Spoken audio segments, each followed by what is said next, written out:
guys, this is Jessica Alexandrakis, and today I'm going to make a little video about how to baste and stitch English paper pieces, English paper piecing patchwork. We're using 2-inch square templates, look like this, and the project that I've been working on are these tiny little coasters, or slightly large coasters, but eventually it will become a mug rug, which, you know, everybody needs more of because they're just adorable and they're fun to make. Okay. So the first thing you need to do is to get your patchwork. You're going to take a template. You're going to take a piece of fabric. I rough cut my fabric less than 3 inches. I do like a bit more than a 1/4 inch seam allowance here. I take 2 regular office paper clips. You see you've got the big side and the small side. Take the big side behind and put the small side, there you go, right where you can see it. Be careful, hold on, let me let the camera adjust. These 2 little metal edges here, you want to make sure that those stay above the fabric edge. It's over, because if the edge of the metal of the paper clip gets stuck on your fabric, you want to keep those 2, don't push it all the way in. That's just a pain in the butt.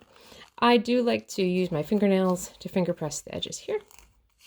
You see, there we go. Baste paper clips on. I'm going to baste today in yellow so you can see my stitches. I'm using Gutermann 100% cotton. Absolutely love this stuff.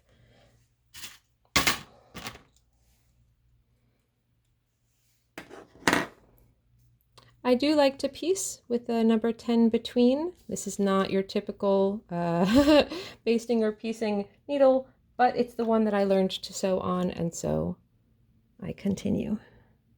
A second, forgive me guys, as my eyesight is not what it used to be.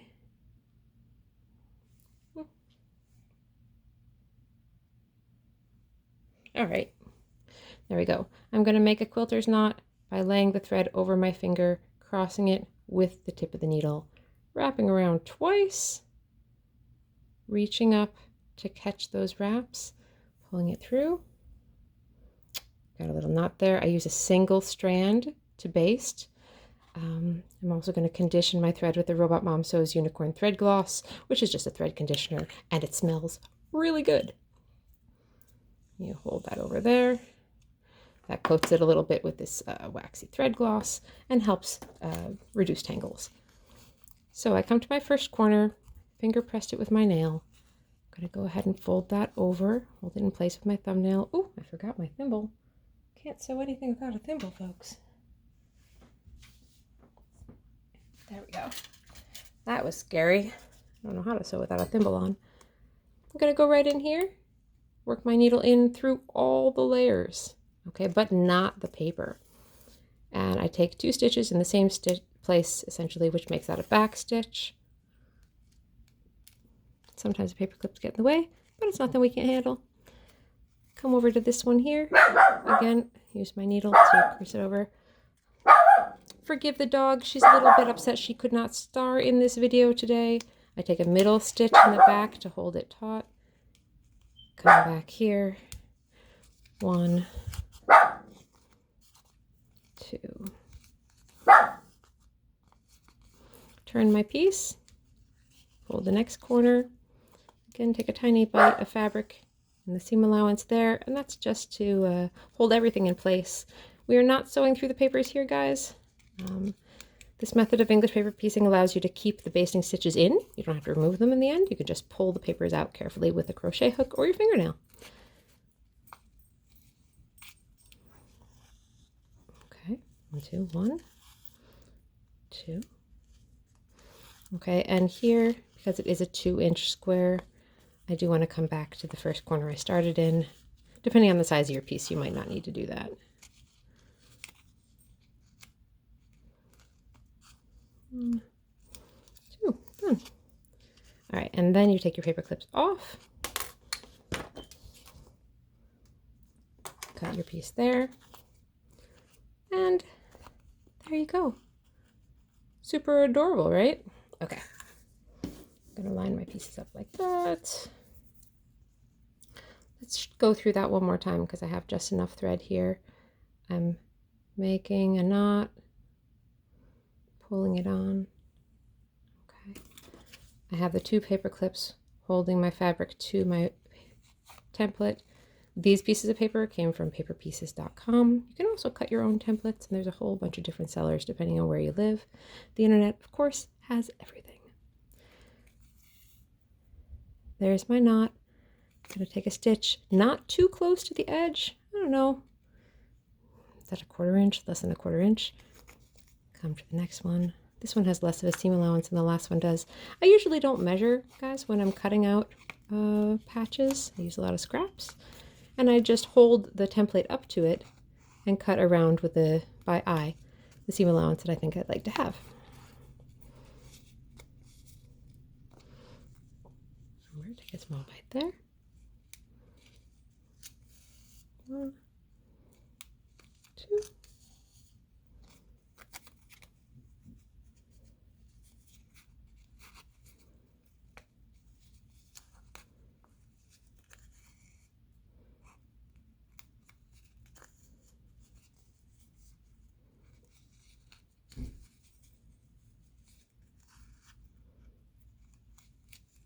All right, here we go.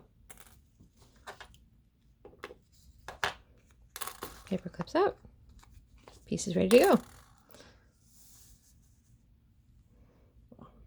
Move that over a little. All right. I'm going to rethread my needle and start whip stitching these blocks together. I like to use a piece of thread about from my fingertips to my elbow. That's hard to get on camera. Sorry, that was awkward. But when I'm piecing,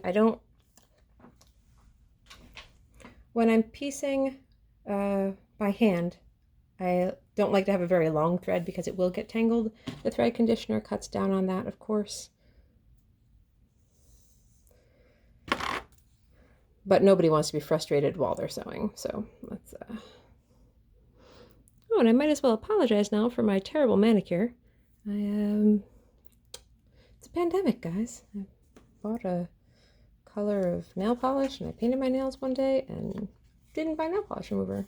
We've all been there. Okay, so I have my 2 pieces I'd like to sew. Let's put the green one on top. Match all 4 corners, okay? We're going to start by burying your knot in the seam allowance like this. I just take a few stitches up towards that first corner I want to sew. And then holding the pieces here, I'll go a little bit through the golden fabric and a little bit through the green fabric, not hitting the paper at all. Pull that through. And in that little loop here, I'm just going to catch that loop and make a tiny knot to secure that corner. The reason I want to bury my tail here with the knot there is that if anybody jumps on the quilt later on, you know, when it's in use and being loved, it's less likely to pop through to the front if it is secured in your seam allowance. I'm going to start whip stitching by pushing through. You can feel the edge of the paper template as your needle goes through. Don't hit it. If you take a little bit out of the paper, it's not the end of the world, but you should be able just to feel it slide underneath your needle and whip stitch like so. Whip stitching, I try to get maybe 8 to 10 stitches per inch. And I go straight across here. And then on the back, the stitches look slanted, and the front, the stitches look perpendicular to the seam.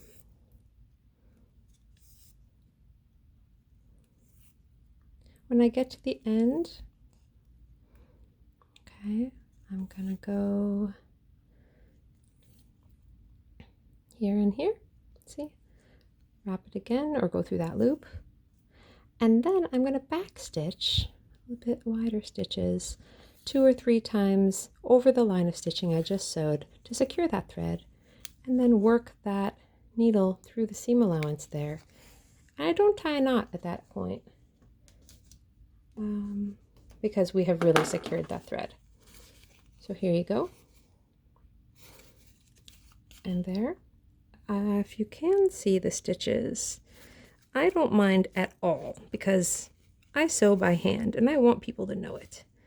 But if you mind, there's various types of stitches you can use in English paper piecing to make your patches a little bit less noticeable, or your stitches a little less noticeable. Okay guys, I'm going to go ahead and continue my patchwork. Please watch the video over and over again until you feel confident doing this. There are also videos posted on my YouTube and Instagram for putting your patchwork together and basting it into a mug rug, and big stitch hand quilting with pearl cotton. It's a pleasure as always to sew with the online community, and if you're interested in taking any of my classes through the Uniondale Public Library in New York this fall, I am teaching both hand and machine sewing by Zoom. It's completely free. Go to my Instagram, you should be able to get more information there. Again guys, this is Jessica Alexandrakis. You can follow me at Jessica_Alex on Instagram, and my blog, updated occasionally, is lifeunderquilts@blogspot.com. No, that's not right. lifeunderquilts.blogspot.com. Thanks for watching, guys. I hope you have fun with your stitches. Take care.